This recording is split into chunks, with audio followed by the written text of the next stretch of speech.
Dear student, आज के इस वीडियो में इटली के एकीकरण के संदर्भ में चर्चा करेंगे। 19वीं सदी में इटली में एक राजनीतिक और सामाजिक अभियान प्रारंभ हुआ जिसमें इटली प्रायद्वीपीय के विभिन्न राज्यों को संगठित करके एक इटालवी राष्ट्र बनाने की संकल्पना को आगे बढ़ाया गया। इटली के एकीकरण को सरल शब्दों में हम इस तरह से समझ सकते हैं कि इटली में विविध राज्य थे जिस पे आंतरिक और बाह्य शक्तियों का शासन था। इटली के राज्यों को एक कर करके उसे स्वतंत्र रूप प्रदान करके उसे एक एकीकृत राष्ट्र के रूप में बनाना था। तो इस तरह से इटली के एकीकरण से ये तात्पर्य है कि सभी राज्यों को एकीकृत करके एक राष्ट्र के रूप में बनाना था उसे। जैसा कि मानचित्र में दिखाई दे रहा है कि इटली के एकीकरण के पूर्व इटली का क्या स्वरूप था, किस तरह से अलग अलग राज्य थे, अलग अलग कलर में हैं, अलग अलग राज्यों में विभाजित था, अलग अलग शक्तियों का शासन था। सेकंड पार्ट में जब इटली का एकीकरण हो जाता है तो सारा जितने भी राज्य थे सब एकीकृत हो जाते हैं, बाह्य शक्तियों का शासन से मुक्त हो जाता है।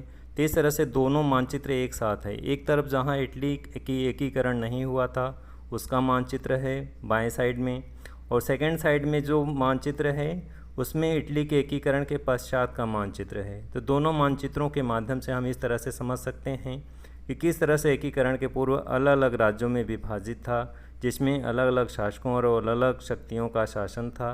सेकंड पार्ट में जो मानचित्र है वो संपूर्ण इटली का है जिसमें इटली का एकीकरण के पश्चात का मानचित्र है। तो इस तरह से दोनों मानचित्रों के माध्यम से हम इटली के एकीकरण को समझ सकते हैं कि किस तरह से इटली के एकीकरण के पहले अलग अलग शक्तियों का शासन था, अलग अलग राज्य थे।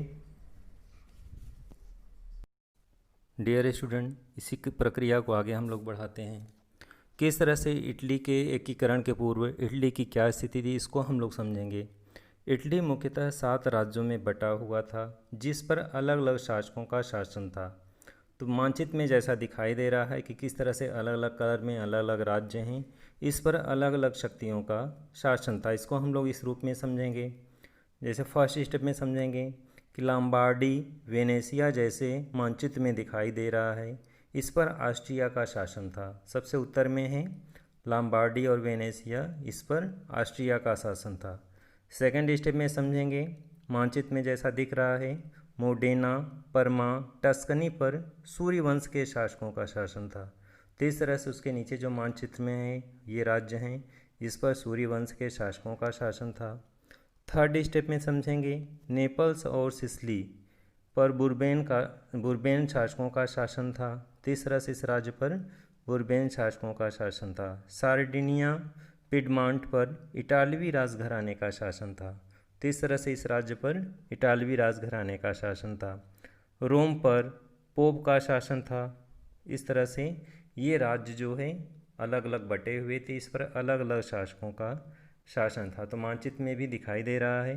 तो इस तरह से हम इसको ऐसे समझेंगे। इस तरह से इटली के एकीकरण के पूर्व इटली की राज्यों की ये स्थिति थी। कभी कभी ये भी एग्जाम में इस तरह से प्रश्न पूछा जाता है कि इटली के राज्यों के एकीकरण के पूर्व वहाँ की राज्यों की क्या स्थिति थी। इस तरह से भी प्रश्न आते हैं।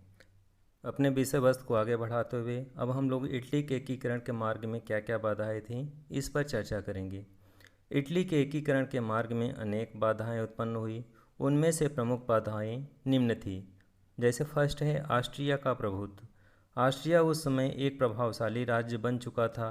उसका प्रभुत्व इटली के एकीकरण के मार्ग की सबसे बड़ी बाधा थी।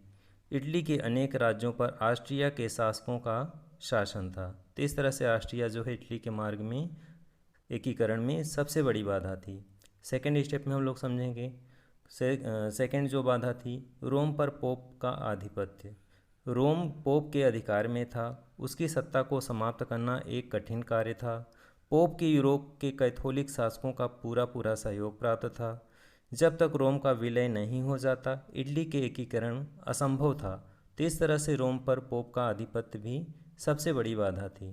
थर्ड स्टेप में हम लोग समझेंगे यूरोपीय शक्तियों का इटली के मामले में हस्तक्षेप। यूरोप की अनेक शक्तियां यूरोपीय अधिकारी बनकर इटली के मामलों में हस्तक्षेप कर रही थी। इन हस्तक्षेप के कारण इटली के एकीकरण के लिए किए जा रहे राष्ट्रवादी प्रयासों के असफल होने के कारण जो है बहुत सारी बाधाएं उत्पन्न हो रही थी।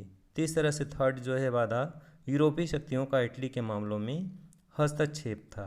अगली बाधा के रूप में हम लोग समझेंगे शासकों की पारस्परिक शत्रुता। इटली के शासक परस्पर शत्रुता का भाव रखते थे। उनका विद्वेष इटली की जनता को एकजुट नहीं होने दे रहा था। गणतंत्रवादियों के मार्ग अलग अलग हो गए थे, जिससे इटली का एकीकरण बाधित हो गया था। तो इस तरह से इटली के एकीकरण के मार्ग में उपर्युक्त ये सभी बाधाएं थी। विषय वस्तु को आगे बढ़ाते हुए अब हम लोग इटली के एकीकरण में किन किन लोगों का क्या क्या योगदान था उस पर चर्चा करेंगे।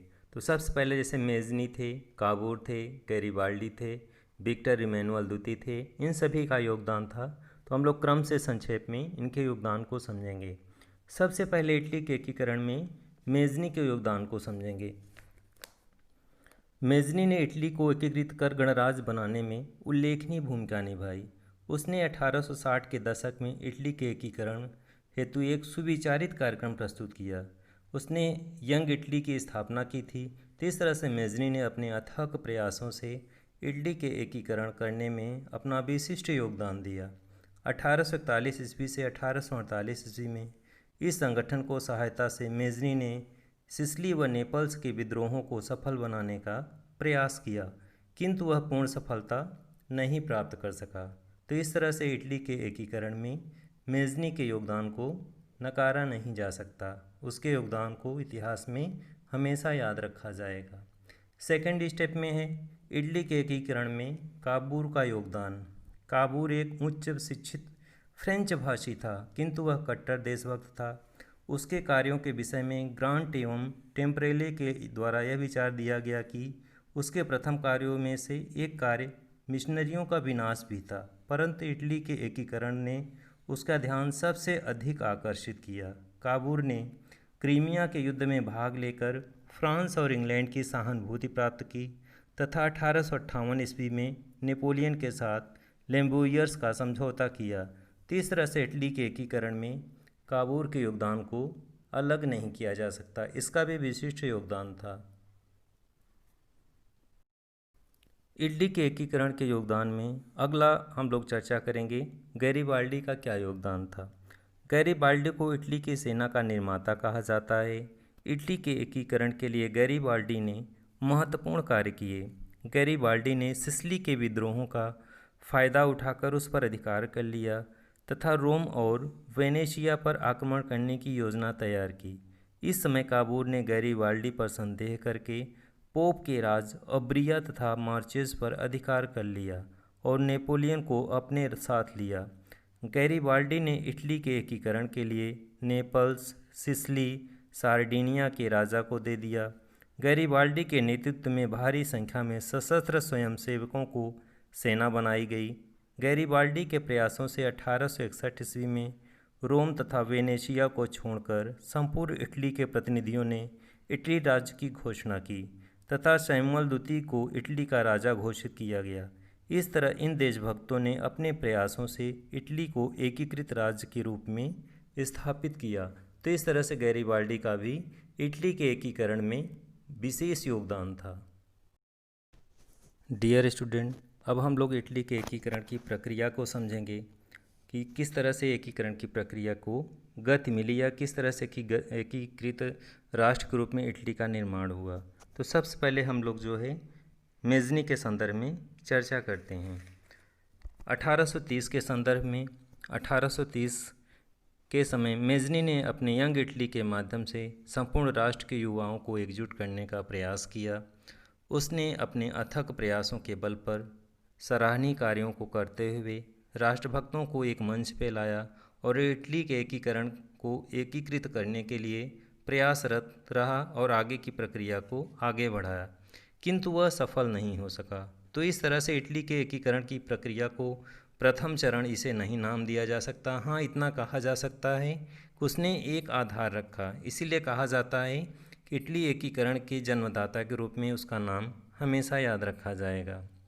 एकीकरण की प्रक्रिया का प्रथम चरण काबूर के 1852 से प्रारंभ होता है, जिसने प्रधानमंत्री पद पर रहते हुए सार्डिनिया पिडमांट की शक्ति बढ़ाई।